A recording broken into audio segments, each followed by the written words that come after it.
Hello everybody, I am Ravi Shankar. आज हम लोग शुरू करने जा रहे हैं इलेक्ट्रोस्टैटिक्स। इलेक्ट्रोस्टैटिक्स जो है वो इलेक्ट्रोमैग्नेटिज्म का एक पार्ट, ठीक है। तो सबसे पहले चैप्टर शुरू करने से पहले हम लोग इलेक्ट्रोमैग्नेटिज्म में कौन कौन से चैप्टर इंक्लूड हो रहे हैं हमारे 12th के, पहले वो एक बार देखें, ठीक है।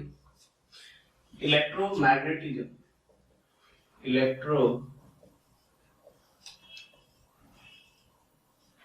मैग्नेटिज्म, ठीक है।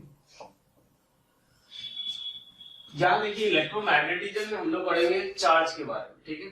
इसी में 3 पार्ट हम लोग करेंगे। एक पार्ट में रहेगा कि चार्ज हमारा रेस्ट पे रहेगा, दूसरे वाले पार्ट में चार्ज जो रहेगा वो कांस्टेंट स्पीड से मूव करेगा, तीसरे वाले पार्ट में चार्ज एक्सेलरेटेड है, ठीक है। तो पहला पार्ट हम लोग देखते हैं कि जब चार्ज रेस्ट पे रहेगा तो उसके बारे में हम लोग कौन कौन से चैप्टर में पढ़ेंगे। पहला हम लोग देखते हैं charge at rest, charge at rest. इसके बारे में हम लोग पढ़ेंगे 2 चैप्टर के अंदर। सबसे पहला रहेगा इलेक्ट्रोस्टैटिक्स, जो कि आज हम लोग शुरू करेंगे, ठीक है। दूसरा इसका चैप्टर आएगा कैपेसिटर। ये दोनों चैप्टर में हम लोग जिस चार्ज के बारे में पढ़ेंगे, ये दोनों चैप्टर में चार्ज जो रहेगा वो रेस्ट पे रहेगा, ठीक है।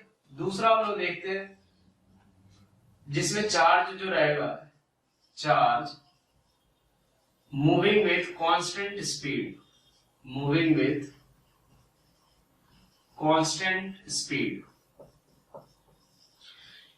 इस वाले में हम लोग पढ़ेंगे जब कांस्टेंट स्पीड से मूव कर रहा होगा।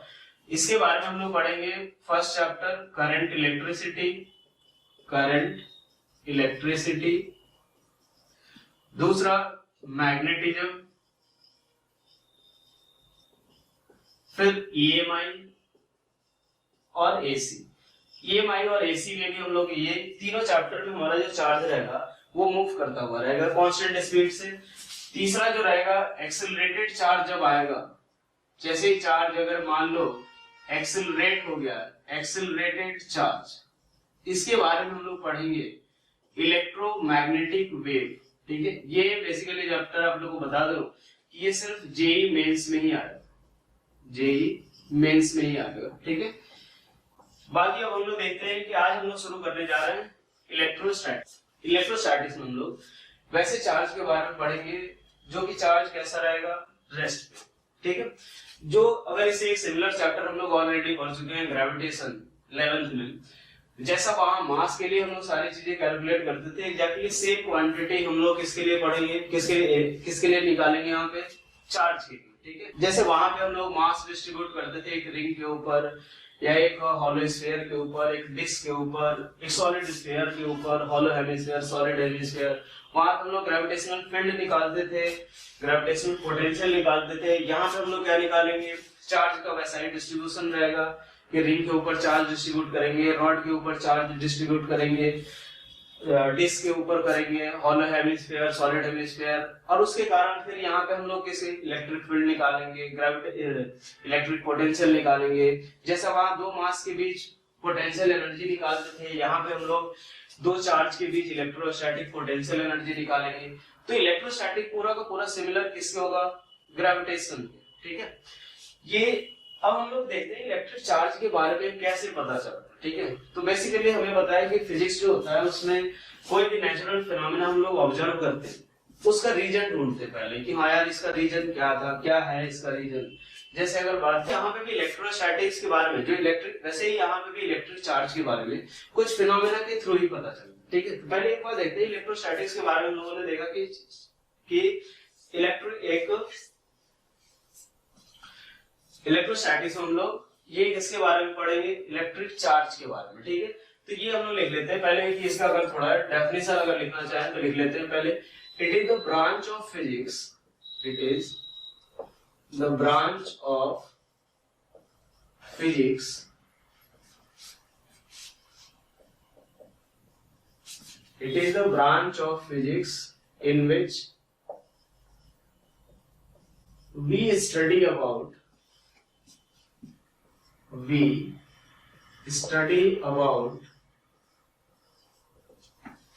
interaction between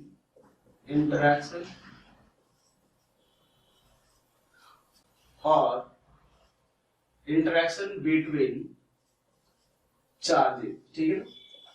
चार्जेज और कैसे चार्ज होगा हमारे यहाँ पे कि वैसे चार्ज जो कि कैसे पूरा, चूंकि इलेक्ट्रोमैग्नेटिज्म तो पूरा चार्ज के बारे में ही है, लेकिन इलेक्ट्रोस्टैटिक्स कौन से चार्ज के बारे में, इलेक्ट्रोस्टैटिक्स में कौन से चार्ज के बारे में पढ़ेंगे, जो कि चार्ज रेस्ट पर है। So between charges at rest, ठीक है। मतलब ये वैसा इलेक्ट्रोस्टैटिक्स में हम वैसे चार्ज के बारे में पढ़ेंगे जो चार्ज कैसा रहेगा, रेस्ट पे। जैसे मान लो अपने पास, जैसे अगर इससे सिमिलर चैप्टर अगर हम लोग देंगे तो सिमिलर चैप्टर हमारा 11th का ग्रेविटेशन, जैसा वहां पे जो चीजें या जो भी क्वांटिटी हमने मास के कारण कैलकुलेट की थी, वही सारी चीजें हम लोग किसके कारण कैलकुलेट करेंगे यहाँ पे, चार्ज के कारण। जैसे मान लो वहां पे हमने रिंग के ऊपर मास डिस्ट्रीब्यूट किया था, मास डिस्ट्रीब्यूट कर दिया था, उसके बाद हम लोगों ने उसके कारण फील्ड निकाला था, उसके कारण पोटेंशियल निकाला था। फिर जैसे दो मास कुछ डिस्टेंस से सेपरेट कर दिया था, उसके उनके बीच का इंटरेक्शन देखा था कि वो कैसे एक दूसरे से इंटरेक्ट करते हैं, वो कैसे एक दूसरे पे फोर्स लगाते हैं, या डिस्क के ऊपर मास डिस्ट्रीब्यूट करके, या फिर हॉलो स्फीयर के ऊपर मास डिस्ट्रीब्यूट किया था, सॉलिड स्फीयर, हॉलो हेमिस्फीयर, इन सब के ऊपर हम लोगों ने क्या किया था, मास डिस्ट्रीब्यूट करके कभी फील्ड निकाला था, कभी पोटेंशियल, या फिर रिंग के पास कुछ मास रख दिया, वो दोनों एक दूसरे से कैसे इंटरेक्ट कर रहे थे, वही सब देखा था। सारी चीजें हम लोग यहाँ फिर से देखेंगे, लेकिन यहाँ पे किसके बीच देखेंगे, चार्ज के बीच, ठीक है। कि जैसे रिंग के ऊपर चार्ज डिस्ट्रीब्यूट करो, कुछ डिस्टेंस पे चार्ज रख दो, वो एक दूसरे से कैसे इंटरेक्ट करेंगे, रिंग के कारण फील्ड निकालो, पोटेंशियल निकालो। फिर वैसे ही हॉलो स्फीयर के ऊपर चार्ज रख दो, वो कैसे इंटरेक्ट करेगा दूसरे चार्जेस के कारण, या फिर वो क्या फील्ड प्रोड्यूस करेंगे। तो ये सारी चीजें हम लोग यहाँ पे किसके लिए, जैसा ग्रेविटेशन में देखा था, वो यहाँ पे हम लोग किसके लिए देखेंगे, चार्ज के लिए, ठीक है। मतलब ये इलेक्ट्रोस्टैटिक्स में हम लोग ये क्या होगा कि it is the branch of physics, it is the branch of physics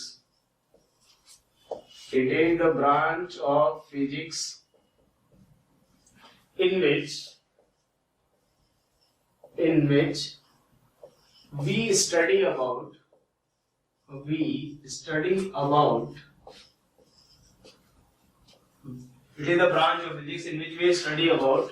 interaction between, कि कैसे दो चार्जेस इंटरेक्ट करेंगे भाई। अगर मान लो हमने रिंग के ऊपर रख दिया चार्ज और दूसरा कुछ डिस्टेंस पे चार्ज रख दिया, या एक रिंग के ऊपर रख दिया, एक सॉलिड स्फीयर के ऊपर रख दिया चार्ज, तो वो कैसे एक दूसरे से इंटरेक्ट करेंगे। और we study about interaction between charges at rest, ठीक है। ये चार्ज हम लोग यहाँ पे जो चैप्टर पढ़ेंगे उसमें चार्जेस हमारा कैसा रहेगा, हमेशा रेस्ट पे रहेगा, ठीक है। चलो ये तो हमने देख लिया कि चैप्टर में क्या पढ़ने वाले हैं, कि कैसे जो चार्ज एक दूसरे से कैसे इंटरेक्ट करने वाले, ये मतलब अपने को पता चलेगा कि हाँ यार दो चार्ज रखे रहेंगे, ये चार्ज डिस्ट्रीब्यूट किया हुआ रहेगा, कुछ चार्ज दूसरा चार्ज डिस्ट्रीब्यूशन होगा, उनके बीच कैसे वो एक दूसरे से इंटरेक्ट करेंगे, ठीक है।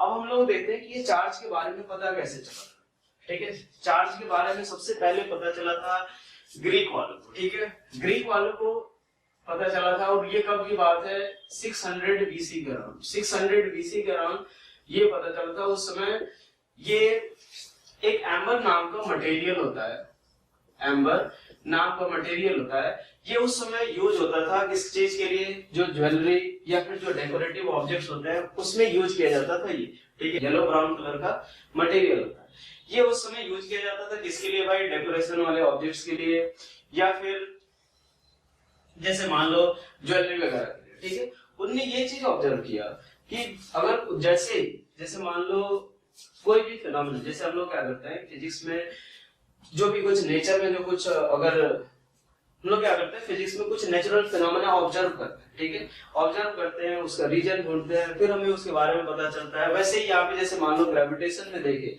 तो ग्रेविटेशन में भी क्या होता है, ग्रेविटेशन के बारे में भी न्यूटन ने सबसे पहले ऑब्जर्व किया कि आखिर एक बॉल को ऊपर फेंकते हैं तो वो कैसे नीचे आता है, एक एप्पल है वो हमेशा नीचे ही क्यों करता है। तो बाद में पता चला था कि यार ये अर्थ जो होता है वो ग्रेविटेशनल फोर्स एक्सर्ट करता है अपने सेंटर की तरफ, इसीलिए हर एक ऑब्जेक्ट जो होता है वो नीचे की तरफ फिर से, जैसे बॉल को फेंक दिया थोड़ी देर बाद वापस इसीलिए आता है क्योंकि अर्थ क्या करता है, अपने सेंटर की तरफ कंटिन्यू हमेशा फोर्स लगाता है, ठीक है। ये जैसे वही चीज यहाँ पे भी हमने एक नेचुरल फिनोमेना ऑब्जर्व किया कि एम्बर नाम का मटेरियल होता है, अगर हम इसको रब करें जैसे किसी भी क्लॉथ से या फर्श से अगर रब करे तो इसके अंदर एक प्रॉपर्टी क्या आ जाती है कि वो दूसरे ऑब्जेक्ट्स को अट्रैक्ट करने लगता है। ठीक है, फिर हमने देखा कि यार चलो इसके साथ होता है। फिर हमने थोड़ा अगर कुछ और भी फिनोमेना देखे, जैसे मान लो कि ये चीजें अगर ग्लास रॉड के साथ देखी तो ग्लास रॉड भी जो होता उसको भी अगर सिल्क या दूसरे क्लॉथ से अगर या दूसरे ऑब्जेक्ट से जब रब कर रहे थे तो वो भी क्या कर रहा था, दूसरे स्मॉल पीस ऑफ पेपर को अट्रैक्ट करने लगा। फिर हमने देखा कि चलो यार बलून वगैरह, फिर हमने देखा कि बलून जो है तो बलून भी अगर किसी चीज से अगर रब कर दे रहे हैं तो वो किसी जैसे क्लॉथ वगैरह से चिपक जा रहा है। ठीक है, मतलब ये हमने देखा कि यार ये जो ऐसे मटेरियल, इन मटेरियल्स के अंदर एक नई प्रॉपर्टी आ जाती है रब करने के बाद। ठीक है, अब ये ग्रेविटी, ये जो मतलब रब करने के बाद एक नई प्रॉपर्टी आ गई, इस नई प्रॉपर्टी को हमने नाम दिया क्या, इलेक्ट्रिक चार्ज। मतलब सबसे पहले यही चीज हमने, यही सारे फिनोमेना देखे। फिनोमेना देखने के बाद पता चला कि ये रब करने के बाद इन मटेरियल्स के अंदर एक नई प्रॉपर्टी आ रही है, उस नई प्रॉपर्टी को हमने क्या नाम दिया, इलेक्ट्रिक चार्ज का। ठीक है, अब एक बात देखो, ये जैसे एम्बर जो था वो दूसरे पीसेज को अट्रैक्ट करना शुरू कर रहा था, या ग्लास रॉड वो भी अट्रैक्ट कर रहा था, जो एबोनाइट रॉड भी रब कर दो वो भी एक दूसरे स्मॉल पीस को रब करना शुरू कर दे रहा था। या फिर देखे तो ये ऑब्वियसली अगर एक दूसरे को अट्रैक्ट कर रहे थे मतलब इनके बीच एक फोर्स डेवलप हो रहा था। ऑब्वियसली न्यूटन के अकॉर्डिंग अगर देखें तो अगर वो दूसरे ऑब्जेक्ट्स को अट्रैक्ट कर रहे हैं मतलब उसमें फोर्स एग्जर्ट कर रहे हैं। अब जब फोर्स एग्जर्ट कर रहे हैं तो उस फोर्स को हमने क्या नाम दिया, इलेक्ट्रिक फोर्स। इस फोर्स को क्या नाम दिया, इलेक्ट्रिक फोर्स। मतलब एक बार देखो, ये ऐसी प्रॉपर्टी है जिसके कारण वो क्या कर रहे हैं, कुछ इलेक्ट्रिक फिनोमेना या इलेक्ट्रिक इफेक्ट प्रोड्यूस कर रहे हैं। ठीक है, बाद में हम लोग देखेंगे कि ये केवल जो चार्ज जो होता है, ये जो प्रॉपर्टी आती है वो केवल इलेक्ट्रिक इफेक्ट ही नहीं, कुछ मैग्नेटिक इफेक्ट भी प्रोड्यूस करता है। ठीक है, तो हम लोग ये बोल सकते हैं कि इलेक्ट्रिक चार्ज ये क्या होगा, it is the property of material, it is the property of a material, property of material due to which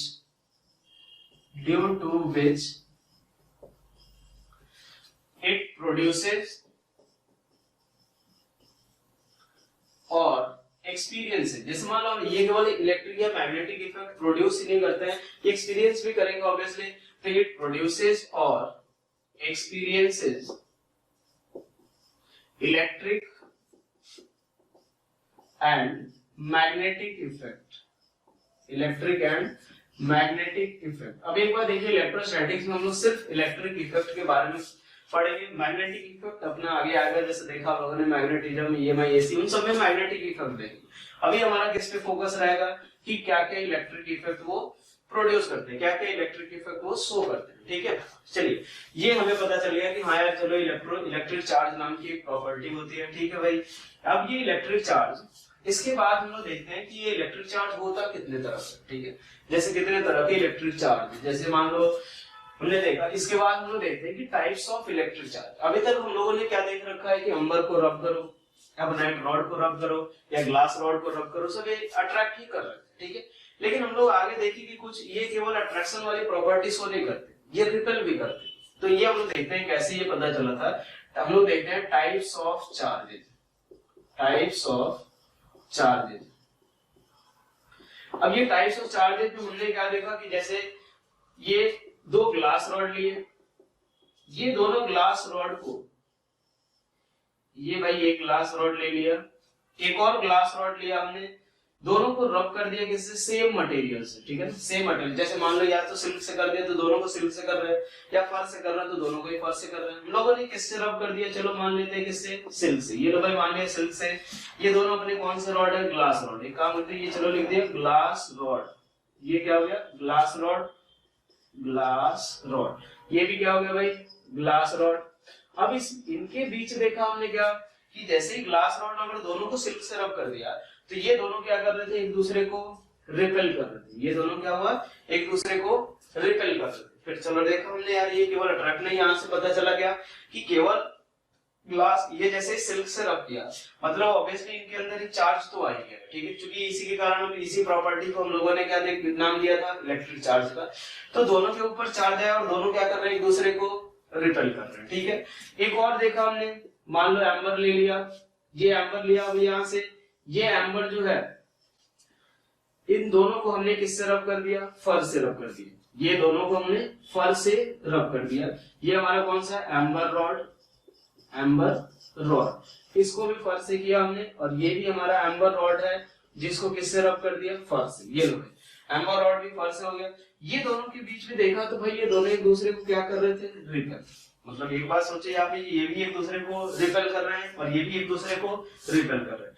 तो हमने सोचा कि चलो एक काम करते हैं, ग्लास रॉड और एम्बर को एक दूसरे के पास ले आते हैं, देखते हैं होता क्या है। ठीक है, तो ग्लास रॉड को जब यहां से हम किया, ये एक अपने पास इसी में से एक एक रॉड हमने लिया कि एक को सिल्क से रब किया, दूसरे को किससे भाई, फर से रब किया। तो जब एक ग्लास रॉड को यहाँ पे हमने रब किया, सॉरी ग्लास रॉड को हैंग कर रहे हैं यहाँ पे, और एक हम लोग इसको कर रहे हैं, एम्बर को कर रहे हैं। ठीक है, ये हमारा ग्लास रॉड है जो कि किससे रब किया गया है, सिल्क से, और ये हमारा कौन सा है, एम्बर रॉड, जो कि हमने किससे रब कर दिया, इसको फर से। अब इन दोनों में देखा तो यार ये दोनों एक दूसरे को रिपेल करने की बजाय ये दोनों एक दूसरे को अट्रैक्ट कर रहे थे, मतलब ये दोनों एक दूसरे पे अट्रैक्टिव फोर्स लगा रहे थे। तो हमने सोचा देखा कि यार ये इलेक्ट्रिक चार्ज जो प्रॉपर्टी जो ऑब्जेक्ट्स के अंदर आती है, वो केवल अट्रैक्शन ही नहीं, क्या करते हैं ये दोनों एक दूसरे को रिपेल भी करते हैं।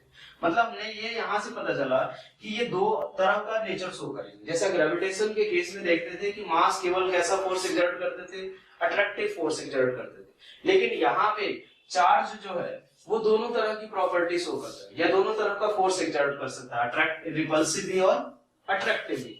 मतलब ये हमने सोचा कि यार एक बार सोचो, जब सिल्क से इसको भी रब किया और इसको भी रब किया, ठीक है भाई, दोनों को सेम से रब कर दिया, तो जब दोनों को सेम से रब कर रहे हैं, सेम क्लॉथ से रब कर रहे हैं, तो दोनों पे सेम टाइप की प्रॉपर्टी आई होगी, मतलब दोनों पे सेम टाइप का चार्ज। इस पे भी क्या आया, दोनों पे सेम टाइप का चार्ज। ये हो सकता है, इसकी पॉसिबिलिटी है ये कि इस पे अलग तरह की प्रॉपर्टी आई हो और इस पे अलग तरह की प्रॉपर्टी।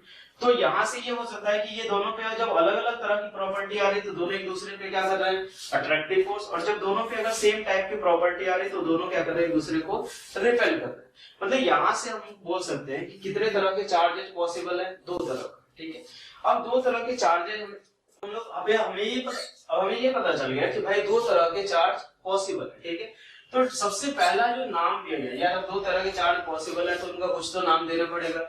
तो पहला जो साइंटिस्ट था जिसने नाम दिया था वो था डुफे। इसने ये बोला कि ये काम करते हैं, एक को बोल देते हैं हम लोग, एक जो प्रॉपर्टी आ रही है जो इस ग्लास रॉड के ऊपर आ रही है, उसको उसने बोला कि यार हम लोग इसको बोलेंगे कि इसके अंदर विट्रियस इलेक्ट्रिसिटी आ रही है। इसके अंदर कैसी इलेक्ट्रिसिटी, विट्रियस इलेक्ट्रिसिटी आ रही है। ठीक है, ये किसके ऊपर, ये एक वैसा चार्ज, उस चार्ज का नाम दिया हमने जो किसके ऊपर आ रहा है, ग्लास रॉड के ऊपर। ठीक है भाई, हमें ये पता चल गया था कि दो तरह का चार्ज होगा, क्योंकि अपने पास दो तरह का चार्ज होगा। तो एक जो ग्लास रॉड के ऊपर आ रहा था उसको हमने क्या नाम दिया कि किस तरह का चार्ज आ रहा है, या अपने पास किस तरह की प्रॉपर्टी आ रही है, तो किस तरह की इलेक्ट्रिसिटी आ रही है, तो विट्रियस इलेक्ट्रिसिटी। और जो एम्बर पे आया उसको उसने नाम दिया रेजिनस इलेक्ट्रिसिटी, रेजिनस इलेक्ट्रिसिटी। भाई दो तरह के चार्ज पता चले, कुछ तो नाम देना ही था। तो और ग्लास रॉड वाले पे हमने दे दिया कौन सा, विट्रियस, और एम्बर वाले पे दे दिया क्या, resinous. Amber rod, amber rod के ऊपर जो आया उसको क्या नाम दे दिया हमने, रेजिनस इलेक्ट्रिसिटी। ठीक है, लेकिन देखो थोड़ा इसके बाद एक और साइंटिस्ट आया, इसके बाद एक और साइंटिस्ट ने नाम दिया इनका फ्रैंकलिन नाम, बेंजामिन फ्रैंकलिन। तो उसने ये इन दोनों चार्जेस को, ये विट्रियस और रेजिनस की बजाय उसने अलग नाम दिया कि एक को उसने बोला पॉजिटिव चार्ज, पॉजिटिव चार्ज, और दूसरे को बोला उसने नेगेटिव चार्ज। ठीक है भाई, चलो पॉजिटिव चार्ज उसने किस पे बोला कि जो ग्लास के ऊपर जो चार्ज आ रहा है, जो ग्लास को रब करने के, ग्लास को सिल्क से जो रब करने के बाद जो चार्ज आ रहा है उसको उसने बोल दिया क्या कि भाई हम ये मान के चलेंगे कि इसको, इसके ऊपर कैसा चार्ज आ रहा है, पॉजिटिव चार्ज। तो ये कौन सा किसके ऊपर है, जो ग्लास रॉड के ऊपर चार्ज आ रहा है, ग्लास रॉड। और रब किससे किया गया, glass rod rubbed with silk. अगर जो सिल्क से रब किया गया तो उसके ऊपर जो चार्ज आया उसको हमने क्या नाम दिया, पॉजिटिव चार्ज। और जो एम्बर रॉड के ऊपर जो चार्ज आया, एम्बर रॉड, ठीक है, किससे रब किया हमने, फर से। एम्बर रॉड रब्ड विथ फर, जो अगर फर से रब किया गया और तब उसके ऊपर जो चार्ज आया उसको हमने क्या नाम दिया, नेगेटिव चार्ज। चलिए दो तरह का चार्ज हमने देख लिया है, पॉजिटिव चार्ज और एक नेगेटिव चार्ज। ये हमें देखना है कि ये जो पॉजिटिव और नेगेटिव चार्ज जो हमने नाम दिया था वो सिर्फ एक हमारा कन्वेंशन है, ठीक है। ये ऐसा कुछ नहीं है कि जैसे मान लो ये 0 से ज्यादा होगा या 0 से ये कम होगा, ये सिर्फ हमारा एक कन्वेंशन है। चाहे तो हम लोग नाम दे सकते हैं, जैसे मान लो इसको राम या श्याम भी दे सकते हैं, या फिर मेल या फीमेल भी दे सकते हैं। तो ये सिर्फ हमें नाम एक देना था, दो तरह का चार्ज था, तो दोनों तरह के चार्ज को एक नाम देना था, तो हमने नाम एक को दे दिया पॉजिटिव चार्ज, दूसरे को नाम दे दिया नेगेटिव चार्ज, ठीक है। अब यहाँ से एक बॉडी पॉजिटिवली चार्ज कब कहलाएगा कि अगर मान लो ग्लास रॉड जो है वो सिल्क के साथ अगर रब किया हो और वो ग्लास रॉड के द्वारा अगर वो चार्ज बॉडी रिपेल किया जाए, तो उस बॉडी को पे हम लोग कौन सा चार्ज बोलेंगे, पॉजिटिव चार्ज। अगर मान लो अगर वो बॉडी हम एम्बर रॉड के द्वारा रिपेल किया गया हो और वो एम्बर रॉड किससे रब किया गया हो, फर से, तो उसके ऊपर हम लोग कौन सा चार्ज बोलेंगे, नेगेटिव चार्ज। तो ये चलिए लिख लेते हैं, a body is said to be, a body is said to be positively charged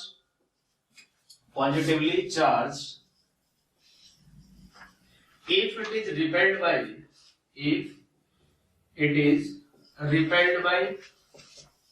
a glass rod। ये ग्लास रॉड के द्वारा अगर रिपेल किया जाए, repelled by a glass rod rubbed with किससे, सिल्क से, rubbed with silk। अगर मान लो ग्लास रॉड सिल्क से रब किया गया हो और कोई दूसरी चार्ज बॉडी उसके द्वारा रिपेल किया गया हो, तो वो बॉडी के ऊपर हम लोग कौन सा चार्ज बोलेंगे, पॉजिटिव चार्ज। वही अगर body is said to be negatively charged if it is repelled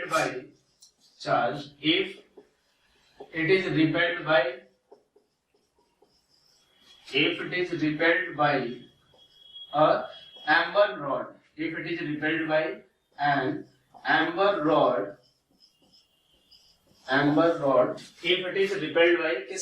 किससे रब किया जाना चाहिए, एम्बर रॉड रब्ड विथ फर।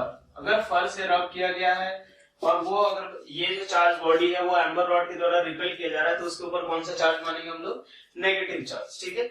चलो अब यहाँ से देखते हैं जो चार्ज, इस चार्ज के बारे में हमने देख लिया। तो चार्ज के बारे में अगर देखें तो इसका एसआई यूनिट वगैरह, यूनिट क्या होगा, सिंबल क्या होगा, कैसी क्वांटिटी होगी, ये सारी चीजें देख लेते हैं। तो ये चार्ज जो होता है वो कैसी क्वांटिटी होती है, सबसे पहले स्केलर क्वांटिटी है, स्केलर क्वांटिटी। इसका जो सिंबल होता है, जो इलेक्ट्रिक चार्ज का सिंबल होगा वो क्या होगा, क्यू। इसका एसआई यूनिट देखिए, एसआई यूनिट के तौर पर हम लोग क्या यूज करते हैं, एसआई यूनिट कूलम। ये इसको हम लोग डिनोट करते हैं सी से। सीजीएस यूनिट होता है, सीजीएस यूनिट होता है इलेक्ट्रोस्टैटिक यूनिट। इसको शॉर्ट में लिखते हैं हम लोग ESU। इसका जो शॉर्ट फॉर्म होता है वो ESU। एक और यूनिट होता है वो हमारा होता है इलेक्ट्रोमैग्नेटिक यूनिट।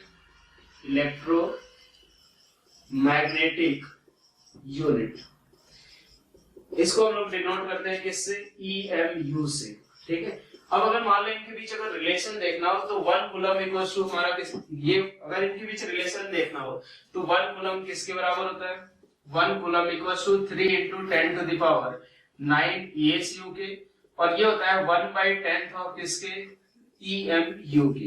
ये रिलेशन, ये 1 ESU भी थोड़ा कम यूज होता है, ज्यादातर हमारा यूज क्या होगा, EMU होता है, ठीक है। थोड़ा अगर अपने कभी-कभी जो चार्ज होता है वो चार्ज अपने पास कुछ अलग और यूनिट्स भी देखते हैं जो काफी थोड़े स्मॉलर यूनिट्स अगर देखा जाए तो वो क्या यूज कर सकते हैं, 1 मिलीकूलम। 1 मिलीकूलम किसके बराबर होगा, तो 10⁻³ कूलम के। इसके अलावा यूज कर सकते हैं 1 माइक्रोकूलम, ये होगा 10⁻⁻6 कूलम। एक और यूज होता है 1 नैनोकूलम, ये किसके बराबर होता है, 10⁻⁹ कूलम। ये वैल्यू थोड़ा याद करना, कभी कभी क्वेश्चन में ऐसे डायरेक्ट दे दिया जाएगा कि the charge on a body is 1 मिलीकूलम, 1 microcoulomb, 1 नैनोकूलम, तो वहां पे हमें ये यूज आएगा कि 1 मिलीकूलम किसके बराबर, 10⁻³ कूलम, 1 माइक्रोकूलम किसके बराबर, तो 10 to the power minus 6, 1 nano coulomb किसके बराबर, 10 to the power minus 9 coulomb के बराबर। ठीक है, ये हमने देख लिया चार्ज के बारे में। ठीक है, चलो जो हमें अभी इलेक्ट्रिक फोर्स, एक नया फोर्स के बारे में पता चला था, और ये सिमिलर किसके, ग्रेविटेशनल फोर्स के जैसा ही है। तो पहले इसकी सिमिलरिटी और डिसिमिलरिटी डिस्कस कर लेते हैं। इलेक्ट्रिक फोर्स और ग्रेविटेशनल फोर्स में क्या सिमिलरिटीज हैं, इनके बीच क्या डिसिमिलरिटीज हैं। तो सबसे पहले देखते हैं कि क्या क्या डिसिमिलरिटीज हैं। कंपैरिजन, हेडिंग डाल लेते हैं, कंपैरिजन बिटवीन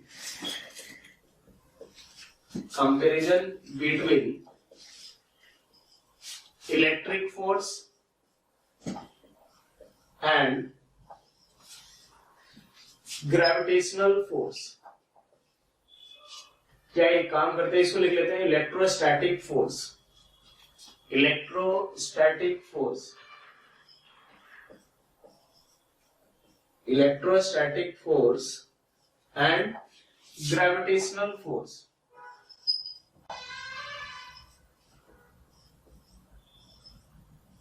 ठीक है, पहले एक एक करके हम लोग देखेंगे सिमिलरिटी और डिसिमिलरिटी। ठीक है, पहले डिसिमिलरिटी देख लेते हैं, dissimilarities between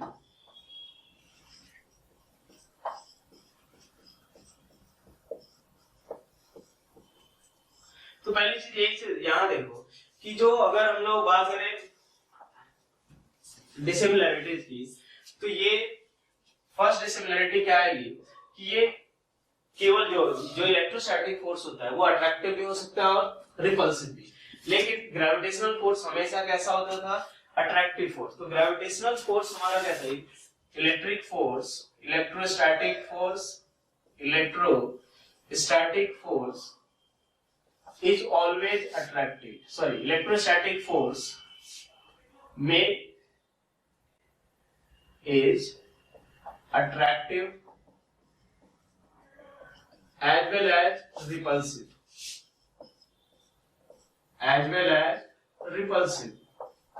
while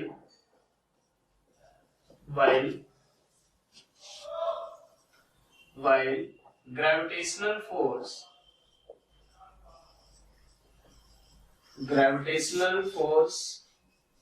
is always